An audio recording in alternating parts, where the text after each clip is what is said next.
Semiconductor துறையில் தமிழகம்தான் முதலிடம் என கொங்கு ஈஸ்வரனின் கருத்துக்கு தொழில்துறை அமைச்சர் டிஆர்பி ராஜா பதிலளித்திருக்கிறார். விரைவில் செமிகண்டக்டர் துறைக்கு மிகப்பெரிய அறிவிப்புகளை முதலமைச்சர் வெளியிடுவார் என்றும் டிஆர்பி ராஜா தெரிவித்திருக்கிறார். சட்டப்பேரவை விவாதத்தின் போது தொழில் நிறுவனங்கள் வெளி மாநிலங்களுக்கு செல்வதாக கூறிய கொங்கு ஈஸ்வரனுக்கு டிஆர்பி ராஜா பதிலளித்திருக்கிறார்.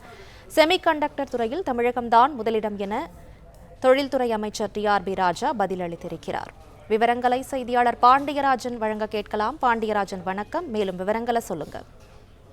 குஜராத்திற்கு தொழில் முதலீடு செய்ய சென்ற நிறுவனங்கள் விரைவில் தமிழ்நாடு திரும்பும் என தமிழ்நாடு சட்டப்பேரவையில் இன்றைய மானிய கோரிக்கையின் போது தொழில்துறை அமைச்சர் டிஆர்பி ராஜா தெரிவித்திருக்கிறார். தொழில் நிறுவனங்கள் வெளிமாநிலங்களுக்கு செல்வதாக கொங்கு ஈஸ்வரன் பேசிய விவாதத்திற்கு பதிலளித்து பேசிய அவர், டெல்லியில் இருந்து எத்தனை நிறுவனங்களை தமிழகத்திற்கு வரவிடாமல் குஜராத்துக்கு கொண்டு சென்றாலும் செமிகண்டக்டர் துறையில் தமிழ்நாடு தான் முதலிடம் வகிக்கும் எனவும் டிஆர்பி ராஜா தெரிவித்திருக்கிறார்.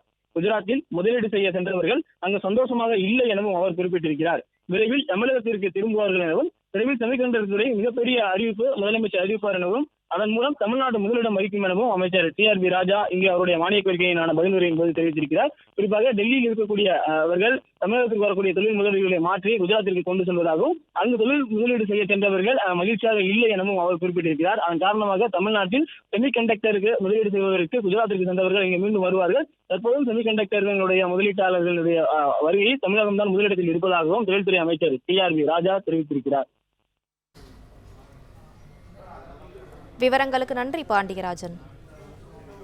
பிளே ஸ்டோர் மற்றும் ஆப் ஸ்டோரில் இருந்து பாலிமர் செயலியை QR கோடு மூலம் பதிவிறக்கம் செய்யுங்கள். செய்திகளை உடனுக்குடன் பெறுங்கள்.